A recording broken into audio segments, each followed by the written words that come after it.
Queridas amigas, queridos amigos, estamos de volta para mais um estudo de O Livro dos Espíritos, aqui através do canal do NEP, Paulo de Tarso.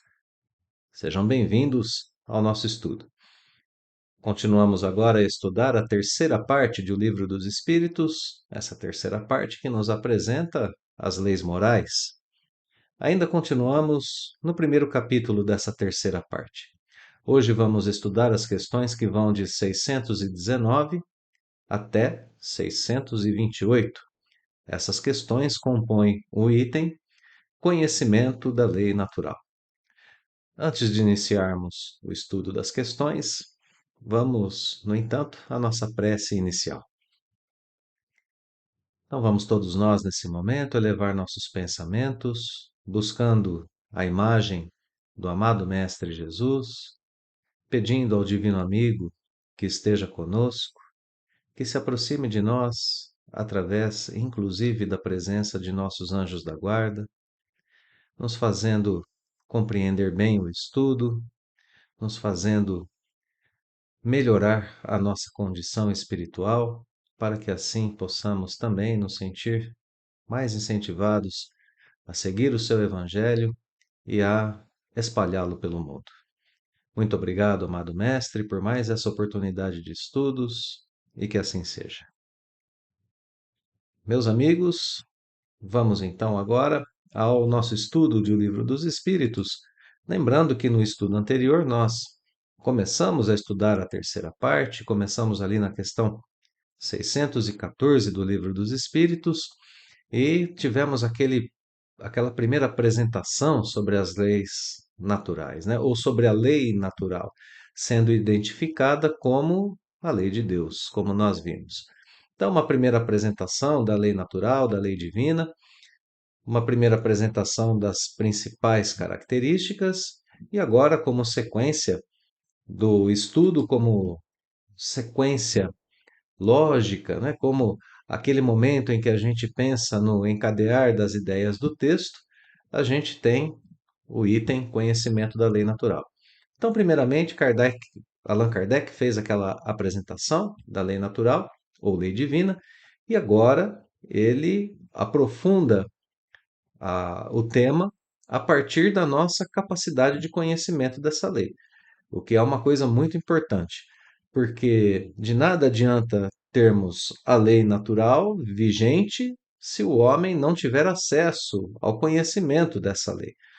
Então, quando a gente parte para agora a questão 619, é essa a linha de raciocínio que nós temos. Estudamos antes a lei e suas principais características, agora a própria possibilidade e os modos ou modo de conhecer essa lei, de conhecer a lei divina.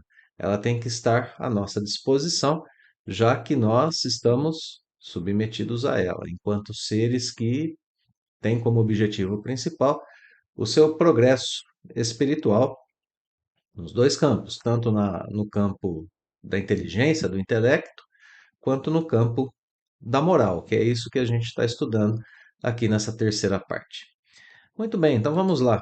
Vamos começando aqui na questão 619, quando Kardec pergunta se todos os homens têm à sua disposição meios de conhecer a lei de Deus, que é o tema central, né, desse nosso estudo de hoje. Os meios de conhecer a lei à disposição de todos. A resposta nos traz algo muito curioso e que precisa ser notado por quem lê o Livro dos Espíritos. No primeiro momento, a gente vê que todos podem conhecer a lei de Deus, mas nem todos compreendem a lei de Deus.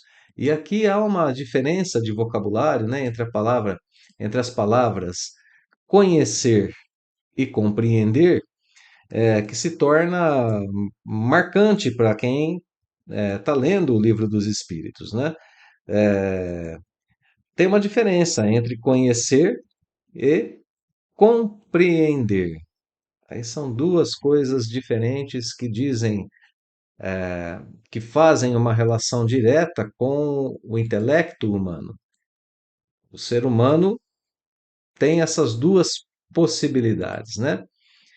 Conhecer diferente de compreender. Conhecer é saber que existe, é ter à sua disposição alguns dados, como, por exemplo, conceitos, definições, características, é, portanto, reconhecer intelectualmente. Isso é conhecer, saber que existe, ter acesso a esses dados, a essas características, que foi o que a gente fez anteriormente, né, no item anterior. Agora, compreender é algo que está além de ter a simples informação. A gente pode ter uma informação a respeito de alguma coisa, e sim, então, se a gente tem essa informação, a gente passa a conhecer. Estamos informados. Agora, a compreensão sobre alguma coisa é ir um pouco além da informação. Compreender é assimilar, é sedimentar em si aquele conhecimento, é ser capaz de relacionar o conhecimento. Mas no caso, relacionar com o quê? Relacionar com a nossa vida. Relacionar esse conhecimento espírita com a vida que nós temos, com aquilo que nós vivemos todos os dias. É algo mais ou menos no seguinte sentido: eu sei pela doutrina espírita que o espírito é imortal. Isso é ter um conhecimento. Eu conheço a informação, eu sei disso. Agora, uma outra coisa é ter a compreensão disso.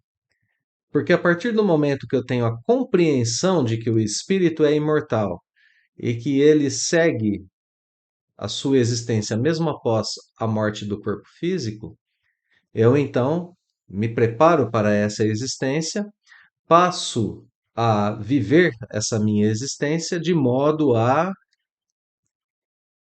conduzir as minhas ações, os meus pensamentos e os meus sentimentos no sentido de eu ser um espírito imortal. Então, sim, eu dou importância à matéria porque a matéria é importante para a minha vida corpórea, mas eu dou mais importância às virtudes, por exemplo, do que à matéria.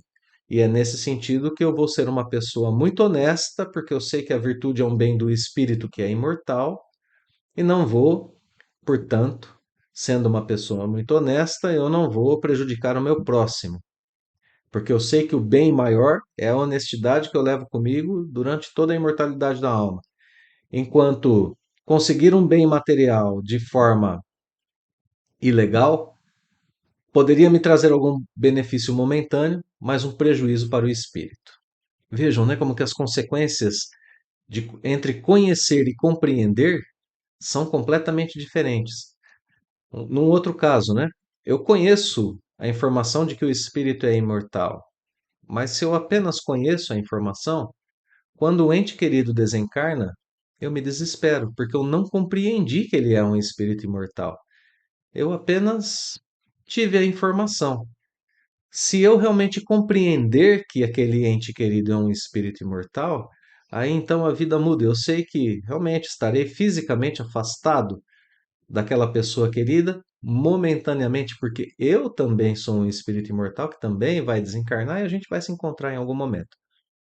Então vejam, né? Essa diferença entre o conhecer e o compreender é uma diferença notável, né? É, conhecer é saber, compreender é sentir, é integrar aquele conhecimento na nossa existência. Por isso, Allan Kardec vai escrever em o Evangelho segundo o Espiritismo que o Espiritismo bem entendido, né? Ele leva a uma certa consequência, mas quando ele é bem sentido, e aí Kardec está trabalhando um pouco também com esses conceitos que a gente está vendo aqui, né?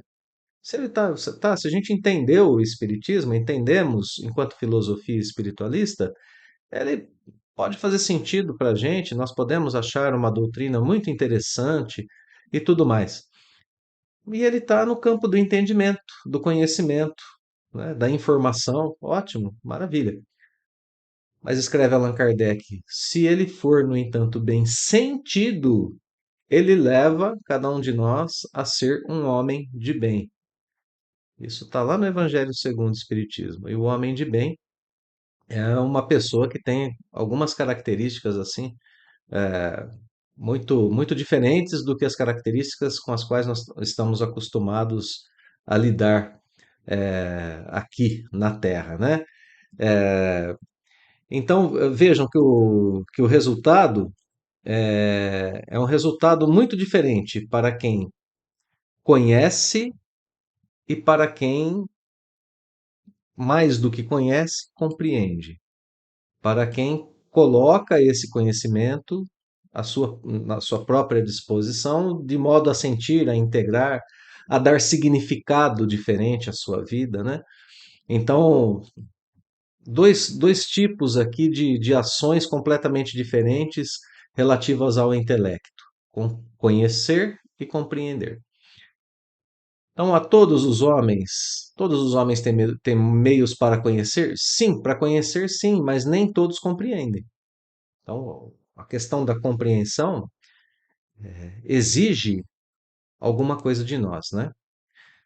Por isso que Kardec vai escrever aqui na sequência: os homens de bem e os que se decidem a investigá-la são os que melhor a compreendem. A gente poderia ter um resumo das principais características do homem, do homem de bem no Evangelho segundo o Espiritismo, né? Esse seria um exercício interessante para a gente fazer, porque a gente teria ali uma ideia, né, do que é um homem de bem. Essa expressão é reaproveitada por Kardec em um item do Evangelho segundo o Espiritismo, né? O homem de bem é um modelo moral para a nossa existência aqui na Terra.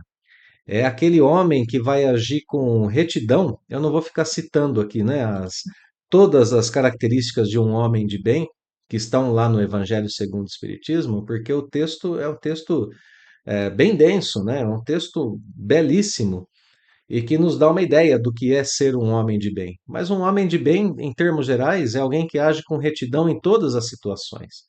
Alguém que não deseja o mal a ninguém, que pratica a caridade de forma discreta, sem esperar recompensas, né? É um ser humano benevolente, bom, é uma pessoa que não ofende, que evita julgamentos precipitados, enfim, é um homem humilde e que está na busca pelo domínio de suas más inclinações, é um homem que faz o bem o tempo todo, em qualquer situação, que é o nosso objetivo, né, enquanto seres humanos aqui na Terra. E olha como Kardec coloca a resposta, né, no Livro dos Espíritos, a resposta dos espíritos superiores. Os homens de bem e aqueles que se decidem, então tem que ter uma decisão, tem que ter uma postura, né, tem que ter ali uma ação diante da lei divina. A gente precisa querer investigar a lei divina.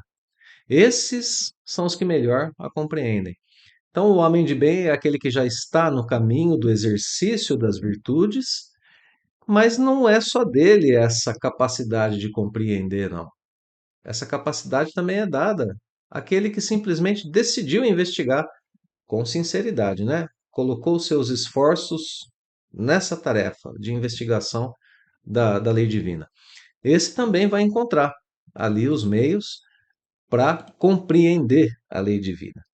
E aí a resposta é concluída com a seguinte informação, né, que todos compreenderão um dia, porque é forçoso que o progresso se efetue. Notemos ainda que aqui nessa questão a gente tem esse princípio do progresso, né, vigendo aqui o tempo todo. Tem aqueles que decidem investigar a lei e vão compreendê-la. E tem aqueles que já são homens de bem e que estão num processo de compreensão também um pouco maior, né? De compreensão, vivência, interiorização, tudo aquilo que a gente dizia agora há pouco. Então, a lei de Deus, mesmo no que diz respeito à compreensão, não está vedada a ninguém. Todos podem ter acesso, dado que a característica principal, né, o requisito principal para ter acesso é a vontade, é o querer, é a decisão, é a ação de buscá-la, de tentar entendê-la. Então, ela é sim acessível a todos os homens, a todos os filhos de Deus. Muito bem, temos na sequência o comentário de Kardec, quando o codificador vai falar sobre justiça e inteligência e compreensão moral, né? Tudo isso anda junto no comentário de Kardec. Olha só, a justiça das diversas encarnações do homem é uma consequência deste princípio, pois que em cada nova existência sua inteligência se acha mais desenvolvida e ele compreende melhor o que é o bem e o que é o mal. Então, através do uso da inteligência, o homem conhece, o homem compreende, e dessa forma é que se faz a justiça das diversas encarnações, a justiça das reencarnações, porque é através dela que se desenvolve a inteligência humana e a capacidade não apenas de conhecer, de compreender, mas também de agir em acordo com a lei divina. Por isso, Kardec vai terminar o seu comentário dizendo que se fosse apenas uma existência para o homem, tudo lhe devesse ficar ultimado nessa última existência. Então, qual seria a sorte de tantos milhões de seres que morrem todos os dias sem a oportunidade de decidir e investigar a lei divina, né? Morrem no embrutecimento, morrem na selvageria ou nas trevas da ignorância. É preciso que haja as reencarnações para que eles possam se instruir. É uma coisa lógica. Ele pede para a gente ver os itens de 171 a 222 que nós temos disponível aqui já em nosso estudo, né? Já passamos por esses itens em nosso estudo de O Livro dos Espíritos. Bem, vamos adiante. Segue a sequência das questões, né? A lógica de Allan Kardec. Agora, o codificador vai explorar a questão do conhecimento entre os dois planos da vida, perguntando se antes de se unir ao corpo, a alma compreende melhor a lei de Deus do que depois de encarnado. Olha lá, antes de se unir ao corpo, a alma compreende melhor a lei de Deus do que depois de encarnada. A gente está no plano espiritual e vejam o vocabulário, né? Kardec usa a palavra compreender e não conhecer. Ele quer saber se quando nós estamos no plano espiritual, nós temos uma condição melhor de compreensão da lei divina, né? Naquele nível ao qual a gente se referia agora há pouco, no nível não apenas de conhecer, mas de viver, né? Uma coisa é a gente ler o Evangelho, a gente está adquirindo conhecimento. Compreender o Evangelho é colocar o conhecimento à disposição da orientação da nossa existência. Olha só, né? No plano espiritual estamos em uma posição melhor para compreender? É isso que Kardec está perguntando, né? Compreende-a de acordo com o grau de perfeição de cada espírito. E depois, quando ele reencarna, ele guarda dela uma intuição, né? Então vejamos que a gente tem aqui dois fatores que interferem na compreensão da lei divina. Um deles é o nosso grau de perfeição e o outro é a própria ligação com o corpo. Quando a gente vem para o corpo, como saber, isso é lógico, né? Em nosso estudo de O Livro dos Espíritos, quando nós nos unimos ao corpo, nós aprendemos que certas faculdades, que certas capacidades, certas percepções são ali meio que embotadas pelo corpo físico. É muito difícil para nós que estamos encarnados fazermos o exercício das percepções espirituais. Tudo para a gente é percepção do corpo.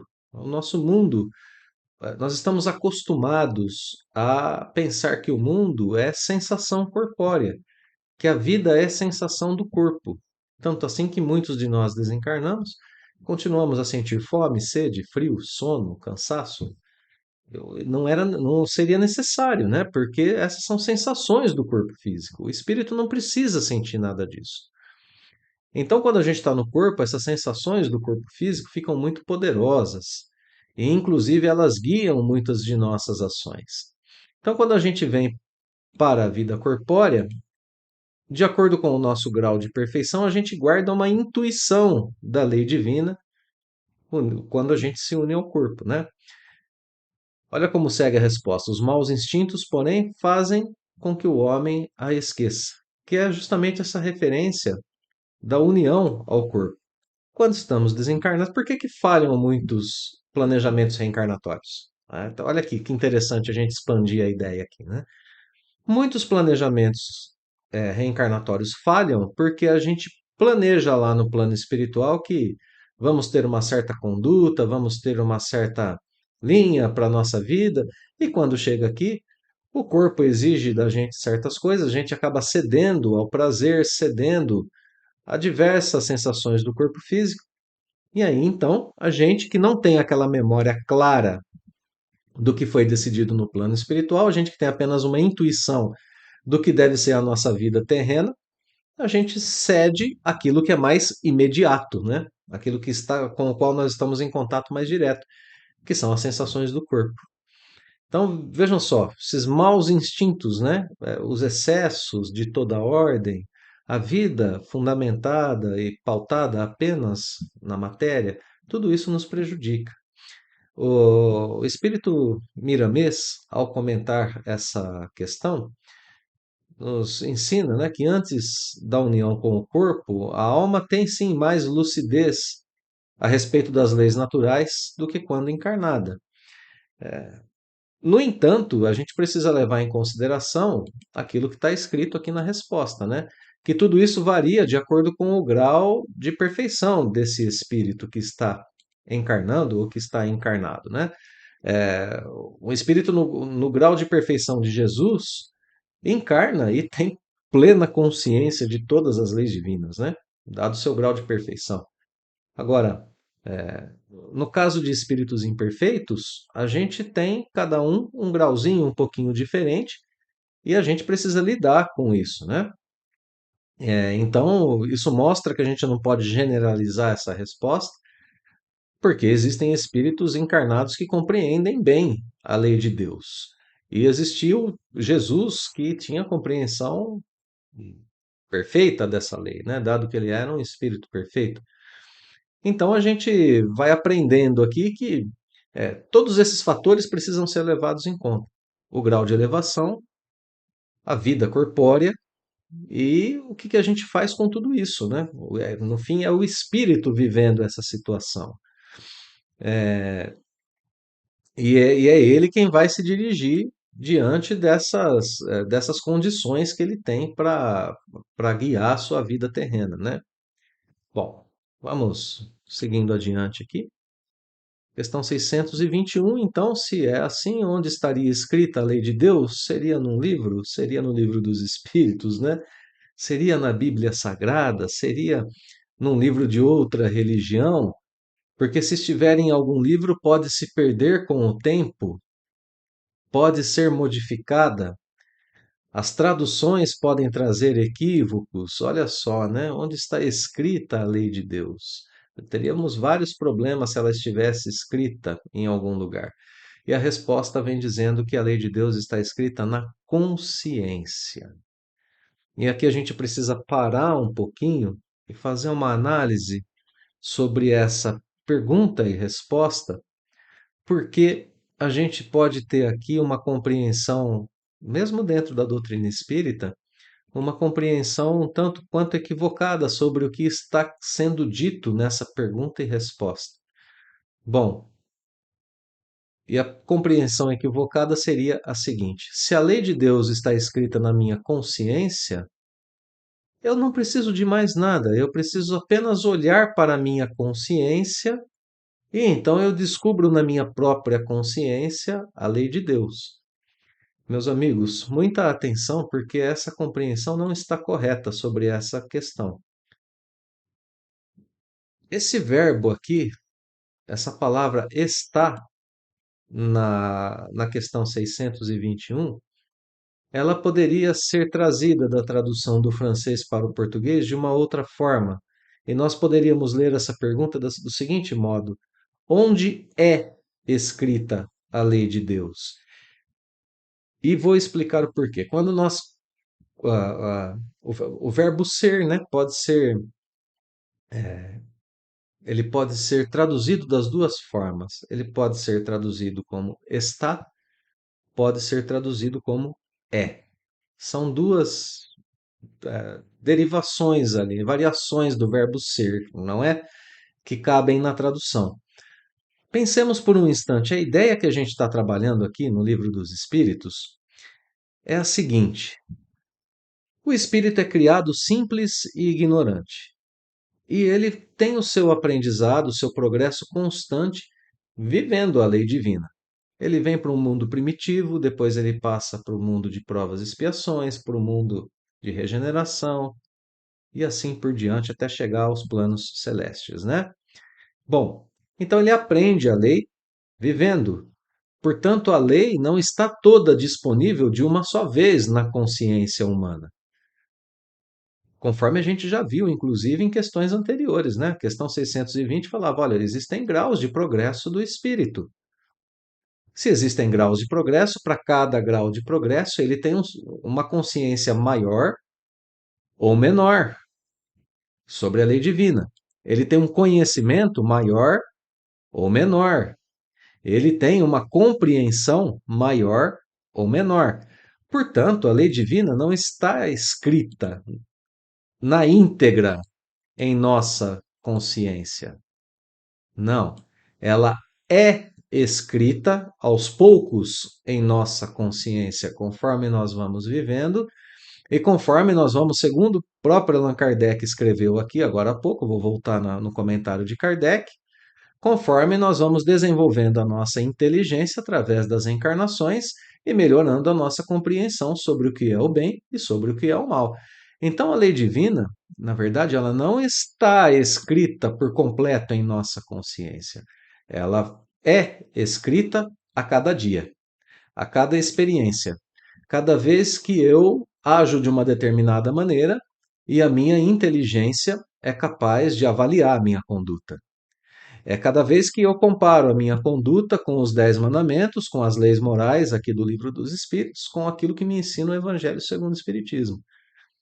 Então, existem âmbitos, né, do conhecimento que vão sendo colocados à prova o tempo todo, por isso é um planeta de provas, né? Vão sendo colocados à prova esses conhecimentos que a gente tem através da nossa vivência. Então, onde está escrita a lei divina? Ela está escrita na nossa consciência. E aí a gente vai vivendo. Claro que ela está em parte, ela não está toda. E conforme a gente vai vivendo, a gente vai progredindo nisso.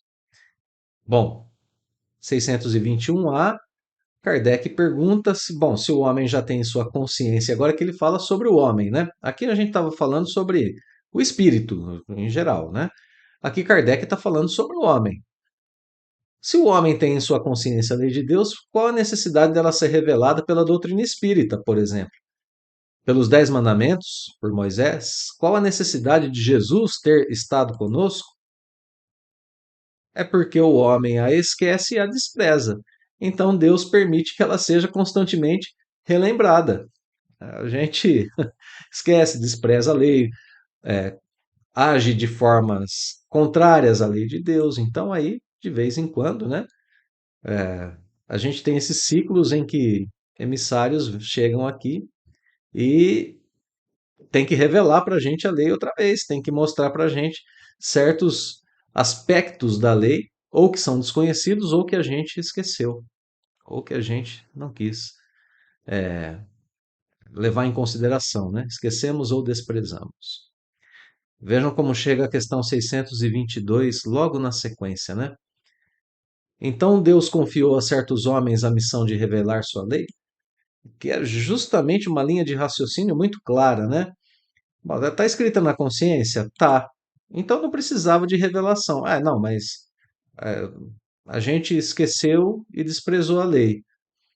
Ok, então certos homens podem revelar a lei, porque quando se fala em certos homens, estamos falando em espíritos encarnados. A resposta é indubitavelmente. Sim, os homens aprendem uns com os outros. num sentido mais geral aqui da resposta a essa possibilidade. Revelação da lei e propagação da lei através de pessoas encarnadas. Sim, aprendemos uns com os outros. Em todos os tempos tivemos pessoas que tiveram essa missão. Mas são espíritos superiores que encarnaram com o fim de fazer progredir a humanidade.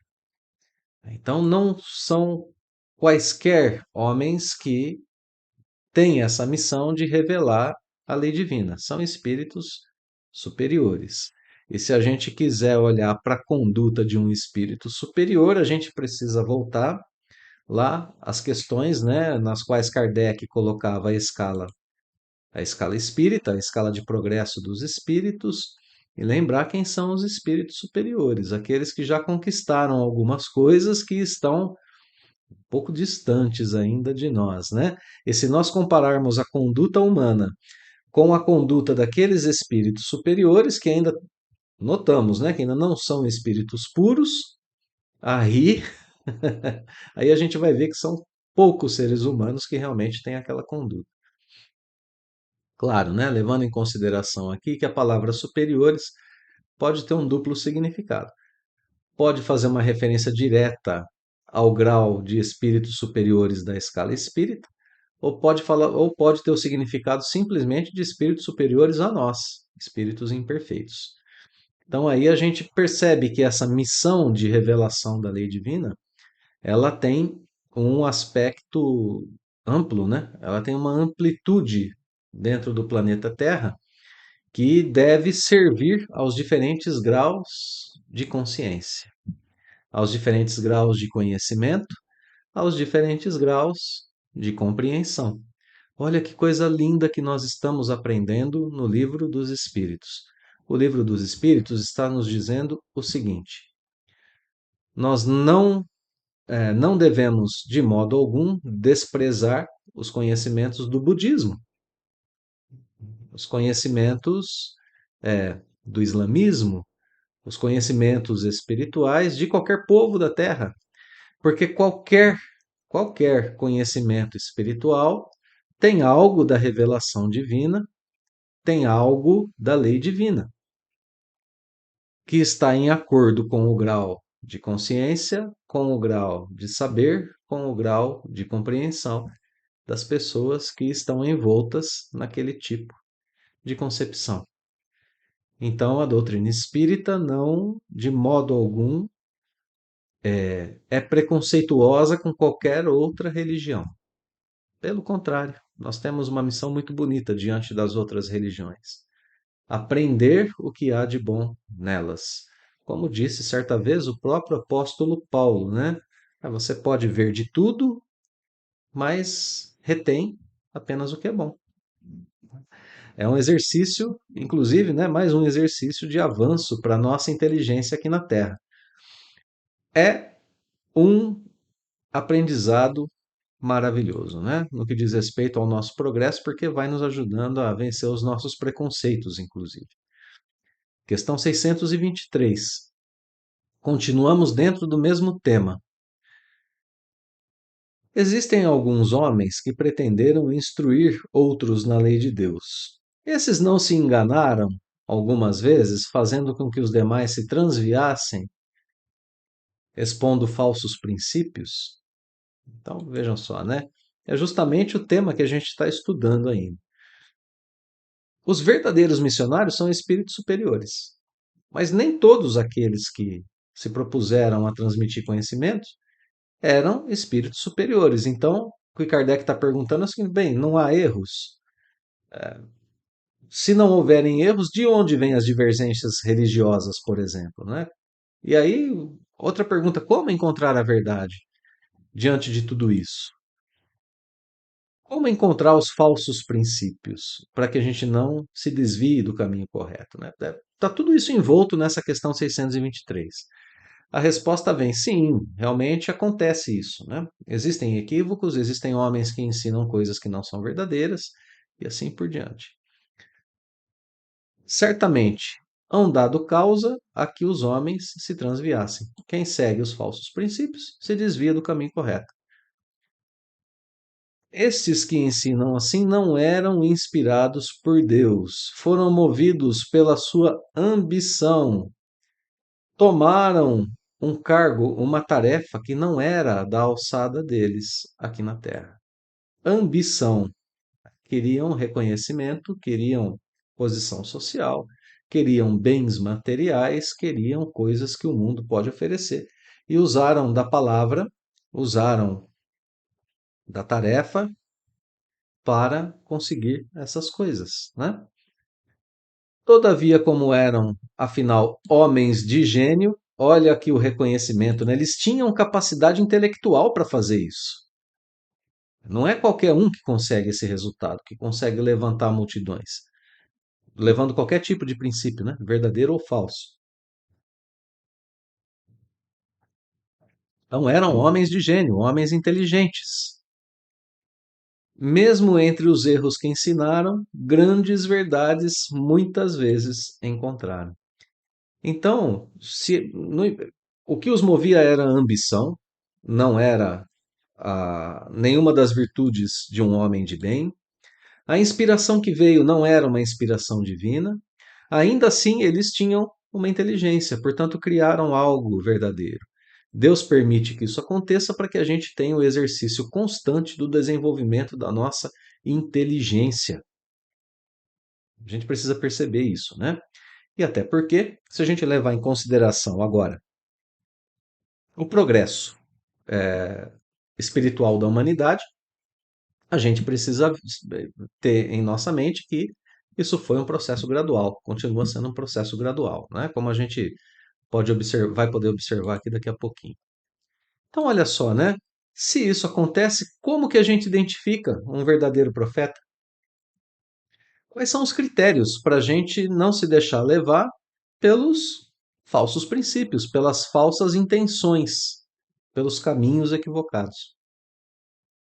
O verdadeiro profeta é um homem de bem. Se a gente não quiser, né, levar em consideração agora, de modo mais incisivo, a informação anterior de que os missionários, na revelação da lei divina, são espíritos superiores, a gente precisa entender que o verdadeiro profeta é, no mínimo, um homem de bem. Aquele homem que tem todas aquelas características que estão lá no Evangelho segundo o Espiritismo, o homem de bem. Justamente nesse item, né? O homem de bem. São características marcantes ali, né? São características que nos impressionam, trazendo o homem de bem como um modelo moral para a vida terrena. Então, o homem de bem, a gente volta para a resposta, é inspirado por Deus. E não é movido pela ambição, ele é movido por princípios superiores. Ele é movido pelo bem geral, ele é movido pela vontade de trazer um pedacinho do reino de Deus para a terra, né? Então ele pode ser reconhecido pelas suas palavras e pelos seus atos, ele não age de forma diferente daquilo que ele prega. Olha só, né? Que critério maravilhoso que a gente tem aqui de identificação entre um falso profeta e entre um verdadeiro profeta. Impossível que Deus se sirva da boca de um mentiroso para ensinar a verdade. Que frase excepcional aqui no Livro dos Espíritos, né? Que aprendizado profundo aqui. A gente identifica o mentiroso, o falso profeta, nas suas atitudes. Ele prega a brandura, a pacificidade, e, no entanto, ele é uma pessoa irritadiça. Ele prega a honestidade, mas é ambicioso e faz qualquer coisa para aquisição de bens materiais. Então, vejam, né? A conduta dele disse ele é um falso profeta. No entanto, seguimos com Paulo e seguimos com o apóstolo Paulo e seguimos com o livro dos Espíritos, dizendo, ao observar a vida de um falso profeta, nós também aprendemos, se estivermos atentos àquilo que ele produz de bom, algumas palavras boas, talvez, algum bom ensinamento, alguma reflexão maravilhosa, algum livro de certo teor que a gente possa aproveitar, mas guardamos a fidelidade do nosso coração aos princípios morais superiores que serão colocados agora nas mãos de quem realmente precisa ser colocado, né? Na questão 625 do Livro dos Espíritos, uma das questões de maior relevância para a doutrina espírita, uma das questões de maior relevância para as nossas vidas, Kardec vai perguntar então qual é o tipo mais perfeito, né? Não é qualquer tipo, é o mais perfeito, porque a gente precisa sair aqui da questão da pessoa ser apenas um homem de bem, apenas um verdadeiro profeta, mas o tipo mais perfeito que Deus deu ao homem para lhe servir de guia e de modelo. E a resposta é Jesus. Então, a gente guarda a nossa fidelidade a este espírito aqui. O que Kardec fez muito bem na doutrina espírita ao publicar a obra O Evangelho segundo o Espiritismo. E ali ainda, no item objetivo dessa obra, praticamente o primeiro item do Evangelho segundo o Espiritismo, Kardec vai escrever que nada mais contém o Evangelho segundo o Espiritismo do que o código moral de Jesus, para nos servir, né? Completando aqui com o Livro dos Espíritos, de guia. Ele nos aconselha o que fazer, é isso que um guia faz. E para nos servir de modelo, porque Jesus não ensinava apenas pelas palavras, mas ensinava também pelo exemplo, cumprindo o critério aqui da questão 624. Jesus ensinava principalmente pelo exemplo, pelo exemplo. A gente lembra, a gente lembra assim, por exemplo, né, do encontro de Jesus com Pedro, no qual o apóstolo estava ali cabisbaixo por ter negado Cristo 3 vezes. Jesus já havia sido crucificado e na passagem do Novo Testamento nós encontramos Jesus se aproximando dos apóstolos que pescavam, uma repetição da cena, né, do convite a Pedro, quando Pedro foi convidado a ser apóstolo, mas aqui já depois da crucificação. Jesus se aproxima dos apóstolos que pescavam e eles nada haviam conseguido. Então Jesus diz a eles, né, tem algum peixe para a gente comer? Tenho fome. Eles dizem, não, não pescamos nada. Não reconheceram ainda que aquele peregrino que se aproximava era Jesus. Então ele diz, pois joga a tua rede aí do lado do barco e vamos ver o que acontece, né? Então os apóstolos jogam a rede e voltam com a rede repleta de peixes, exatamente como aconteceu no convite a Pedro. Pedro estava ali naquele barco mais uma vez. Era Jesus renovando o convite a Pedro, para que ele esquecesse as três negativas e voltasse a ser o apóstolo de coração limpo do complexo de culpa. Então, ali eles reconhecem Jesus, sentam-se com Jesus, começam a comer e Jesus vai fazer a Pedro as três perguntas tão famosas, né? Que são repetitivas ali. Pedro, tu me amas? E Pedro vai dizer a Jesus, sim. Então, Pedro, alimenta as minhas ovelhas. E o que Jesus estava fazendo? Alimentando os seus apóstolos, ensinar pelas palavras, mas ensinar também pelo exemplo. Segunda vez, Pedro, tu me amas? Amo, Senhor. Então, Pedro, apacenta as minhas ovelhas. Traz paz às minhas ovelhas. Não era isso que Jesus estava fazendo a Pedro? Dando a ele a oportunidade de desfazer as três negativas, perguntando a ele por 3 vezes: Pedro, tu me amas? Então, o tipo mais perfeito que Deus ofereceu para a humanidade, para guia e modelo, é Jesus. E nós temos lá no Evangelho segundo o Espiritismo todo o código moral de Jesus explicado para ser aplicado às nossas vidas, para ser sentido, para ser compreendido e para que nós possamos efetuar, enfim, a grande mudança que precisamos efetuar na nossa existência.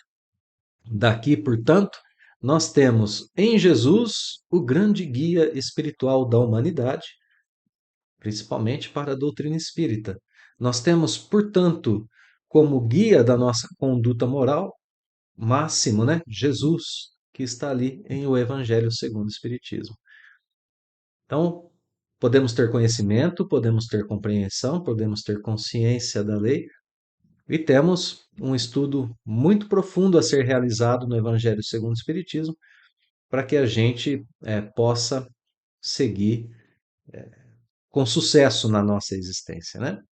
Ainda vale uma observação de tradução. Aqui na tradução que a gente está acompanhando, a resposta vem em uma palavra só, Jesus. No original em francês está escrito Vede Jesus. Observa, né? Estuda Jesus. Conheça Jesus. Compreenda Jesus, né? E aí a gente tem esse efeito nas nossas vidas. Comentário de Kardec, a questão 625, uma das mais importantes do Livro dos Espíritos. A gente agora percebeu o porquê, porque é a partir dela que se expande o nosso universo de conhecimento e de atuação moral. É ela a questão fundamental da terceira parte do Livro dos Espíritos. É ela que vai abrir o campo da ação correta para as nossas vidas, seguindo o código moral do Cristo. Bem, Kardec vai trazer um pouquinho no seu comentário de Jesus e de sua doutrina, né? Olha lá, para o homem, Jesus constitui o tipo da perfeição moral a que a humanidade pode aspirar na Terra. Então, tudo que a gente pode desejar aqui com relação à conduta moral está em Jesus. A doutrina que Jesus ensinou é a expressão mais pura da lei do Senhor no que diz respeito ao aspecto moral, né? Que é ponto que toca, a pedra de toque da nossa existência terrena, né?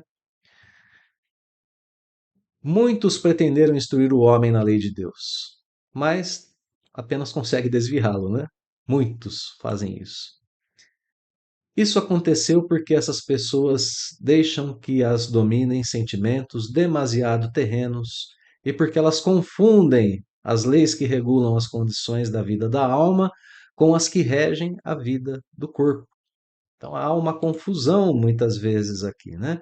Leis da vida do corpo, leis sobre a conduta humana. Leis da alma, leis morais. Diferença interessante para a gente ver aqui. A gente tem leis humanas que regem a conduta da vida do corpo, a conduta da vida do homem, mas elas não chegam à conduta da vida da alma, essa conduta que troca vícios e imperfeições por virtudes. Nessa conduta, só o código moral do Cristo e sua perfeição, né? Muitos vão apresentado como leis divinas apenas umas leis que são simples leis humanas, estatuídas para servir às paixões e dominar os homens. Então a gente precisa fazer uma mudança urgente, né, no nosso modo de estudar, de compreender essas leis. Muito bem. Vamos adiante, questão 626, porque agora cabe uma pergunta essencial. Se Jesus é o guia e modelo, o tipo mais perfeito que Deus ofereceu, é lícito, né? É justo perguntar se só por Jesus as leis foram reveladas, as leis de Deus foram reveladas, divinas e naturais, né? Se antes do seu aparecimento o conhecimento das leis só vinha aos homens por intuição, que foi o que estava escrito ali atrás, né? Na vida espiritual, a gente tem um conhecimento mais amplo da lei, uma percepção melhor, uma compreensão mais profunda, e depois, quando a gente encarna, a gente tem apenas intuição da lei. Então, antes de Jesus, a gente só tinha intuição da lei? Como respondem os espíritos a essa questão profunda de Kardec, né? Estão escritas as leis divinas e naturais por toda parte, tanto no mundo corpóreo quanto no mundo do espírito. Desde os séculos mais longínquos, todos aqueles que meditaram sobre a sabedoria hão podido compreendê-las e ensiná-las, né? As leis de Deus. Por ensinos mesmo incompletos, olha aqui, né? A questão do progresso. Essa lei foi sendo conhecida, foi sendo espalhada, foram preparando o terreno para os ensinamentos que vieram por Jesus na sequência. As leis estão escritas no livro da natureza, e a natureza envolve mundo corpóreo e extracorpóreo, e foi dado ao homem sempre que ele quis procurar por ela. Que maravilha de ensinamento, porque se a gente abre, novamente, vou fazer referência ao Evangelho segundo o Espiritismo. Nós temos um item que traz na introdução do Evangelho Sócrates e Platão como precursores da vinda de Jesus. nos dizendo exatamente o que está escrito aqui nessa questão, que existem indícios da verdade em todos os povos, em todas as épocas, e que era necessário que viessem ensinamentos, mesmo que incompletos, para preparar a vinda de Jesus. Consideremos, né, que antes do Cristo nós tivemos também os 10 mandamentos, né? Além de Moisés, houveram homens de bem que procuraram melhorar a vida humana, que procuraram trazer questões de virtude, de vivência em sociedade, de desenvolvimento individual no sentido do bem. Então, não só por Jesus. Houveram antes, né? Outras doutrinas que trouxeram a verdade em fragmentos? Sim, em fragmentos. Ali mescladas com enganos? Sim, mas que também foram úteis à humanidade, cada uma em sua época. Penúltima questão de hoje, meus amigos, questão 627, ainda trazendo para a gente uma reflexão sobre Jesus. Bom, Jesus ensinou as verdadeiras leis de Deus. Então, qual a utilidade do ensino dos espíritos? Eles têm que ensinar mais alguma coisa para a gente? Se Jesus já ensinou as verdadeiras leis de Deus, Jesus agora comparado com o ensino dos espíritos, e não mais comparado com espíritos daqueles que vieram, ou perdão, com ensinos daqueles que vieram antes, né? Comparou Jesus com seus antecessores e agora Jesus com aqueles que vieram após o Cristo, os espíritos, né? A doutrina dos espíritos. Qual a utilidade da doutrina espírita? Jesus está perguntando, perdão, né? Kardec está perguntando aqui, né? Qual a utilidade da doutrina espírita? Jesus usava alegorias e parábolas. Isso era muito comum no ensino do Cristo. Ele usava muitas vezes uma linguagem figurada para falar, né, de acordo com a compreensão, com a consciência, com o intelecto das pessoas daquela época. Então fazia-se necessário agora, com o ensino dos espíritos, que a verdade se tornasse inteligível para todas as pessoas. Então aqui a gente tem uma linguagem direta na doutrina dos espíritos, inclusive ensinando sobre o significado de muitas passagens das parábolas de Jesus. Então, a necessidade, né, de explicar, de desenvolver os princípios morais que estão nas parábolas. E ainda assim, poucos compreendem e menos ainda pessoas que compreendem as praticam, né? Praticam esses ensinamentos. Olha como vem a resposta, né? A nossa missão, aqui são os espíritos superiores conversando com a gente, né? A nossa missão consiste em abrir os olhos e ouvidos a todos, confundindo os orgulhosos e desmascarando os hipócritas. Que resposta, né, meus amigos? Então, que a grande, vou usar a expressão de novo, né? A pedra de toque é realmente essa questão da compreensão e da execução da lei divina, né? Por todos os que estão envolvidos com a revelação espírita. Não adianta a gente vestir a capa da virtude e da religião e termos uma vida de torpezas que é uma vida oculta. Olha só, né? É preciso agir de acordo. O ensino dos espíritos tem que ser claro e sem equívocos. Portanto, é uma linguagem clara, direta para a nossa consciência, para o nosso conhecimento, para que a gente possa sentir essa mensagem, compreendê-la e colocá-la em prática, né? Estamos incumbidos de preparar o reino do bem que Jesus anunciou. Daí a necessidade de que a ninguém seja possível interpretar a lei de Deus ao sabor de suas paixões, nem falsear o sentido de uma lei toda de amor e de caridade. Então, agora a gente não tem mais como dizer assim: eu não conheci, eu não entendi, eu não compreendi. Ao estudarmos a doutrina espírita, nós temos diretrizes sólidas, seguras, claras sobre aquilo que a gente tem que fazer. O próprio Kardec, voltando ao Evangelho segundo o Espiritismo, escreveu ainda, no primeiro parágrafo ali do objetivo dessa obra, que o código moral de Jesus, bem compreendido, leva o homem infalivelmente à sua felicidade. Infalivelmente, não falha. Se nós seguirmos o código de conduta de Jesus, inevitavelmente seremos felizes. Interessante que essa mesmo o Evangelho segundo o Espiritismo escrevendo que a felicidade não é deste mundo, não é do mundo de provas e expiações, ainda existe uma felicidade que é possível de ser alcançada aqui na Terra, seguindo Cristo, e que é bom de ser aprendido por cada um de nós, né? E que nós encontramos em contextos diversos, em muitos textos pós-codificação, como por exemplo no livro Boa Nova, o espírito Humberto de Campos vai escrever sobre Maria de Magdala e vai dizer que ela sentiu-se solitária quando Cristo foi crucificado e os apóstolos debandaram, foram cada um para um lado. Ela tentou ainda seguir na companhia de alguns deles, mas foi impedida por ser mulher, né? Havia um preconceito muito grande naquela época de homens caminhando junto com uma mulher. Então os apóstolos não quiseram a sua companhia. E ela, sentindo-se solitária, lembrou-se dos ensinamentos de Jesus e foi transmiti-los àqueles que talvez se sentissem ainda mais solitários e abandonados do que ela, os leprosos. Então Maria de Magdala vai aos leprosos e começa a contar a eles sobre a sua vivência com o Cristo, sobre aquilo que havia aprendido com o nosso Senhor, e então sentiu o seu coração feliz, vivendo entre os leprosos.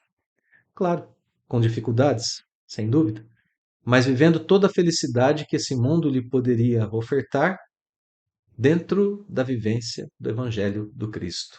É um exemplo de espírito que é feliz porque vive a conduta moral do Cristo.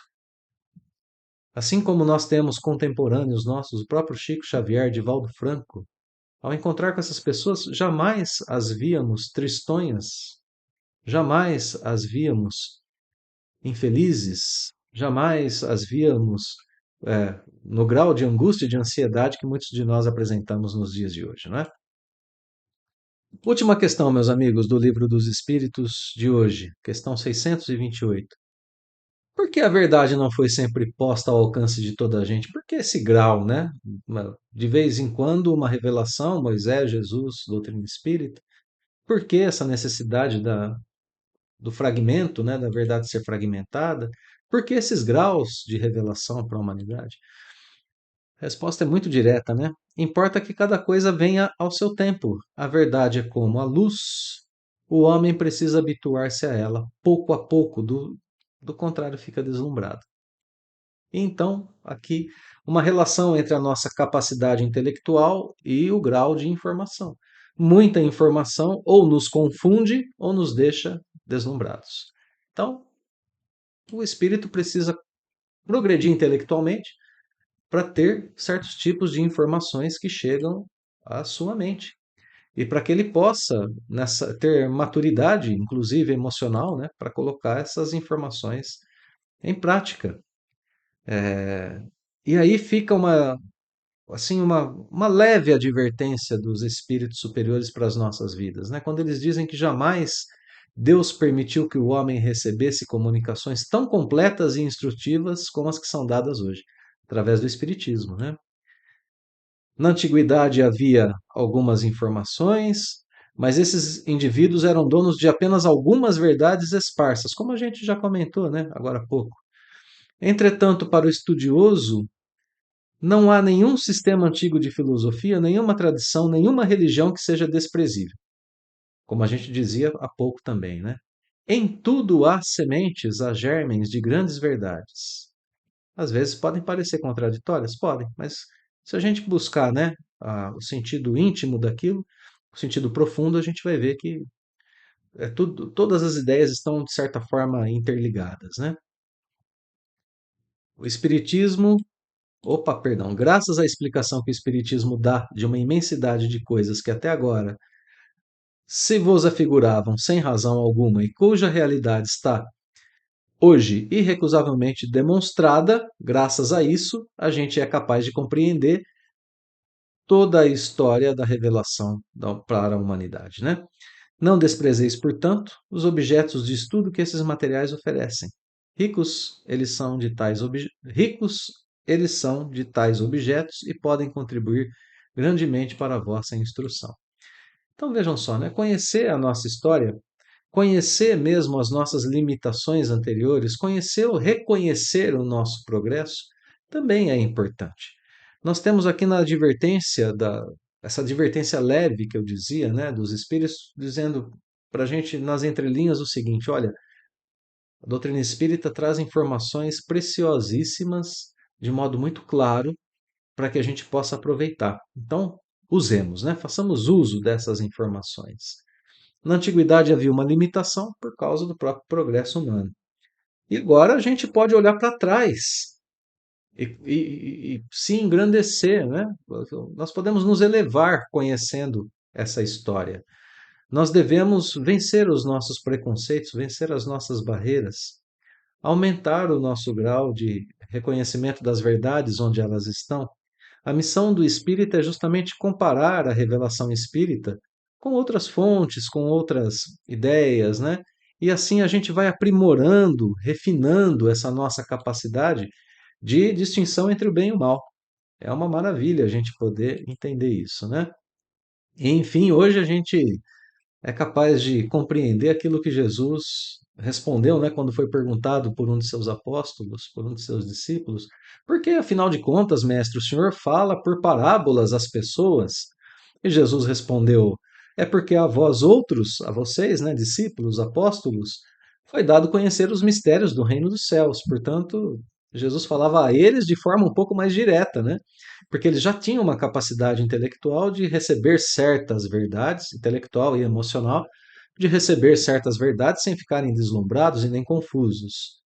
Mas as outras pessoas, em geral, que estavam encarnadas no planeta naquela época, precisavam receber uma dose ali, homeopática da verdade, né? Uma dose menor da verdade, e isso para que isso fosse desenvolvido através dos tempos. E aqui estamos nós, estudando a doutrina espírita, estudando as informações que vieram através das três revelações, Moisés, Jesus, Espiritismo, estudando a nossa capacidade intelectiva, a nossa capacidade emocional, a nossa capacidade de produção de ações que estejam ali no mesmo na mesma estrada, no mesmo caminho que essas revelações nos ensinaram, né?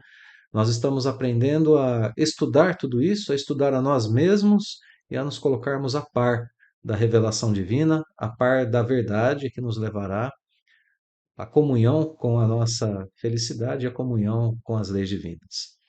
Então, meus amigos, fica um abraço fraterno a todos, o agradecimento pela companhia em mais um estudo e o convite para que estejamos juntos na sequência, estudando o item O Bem e o Mal, aqui de O Livro dos Espíritos, em nosso próximo encontro. Então, até logo mais.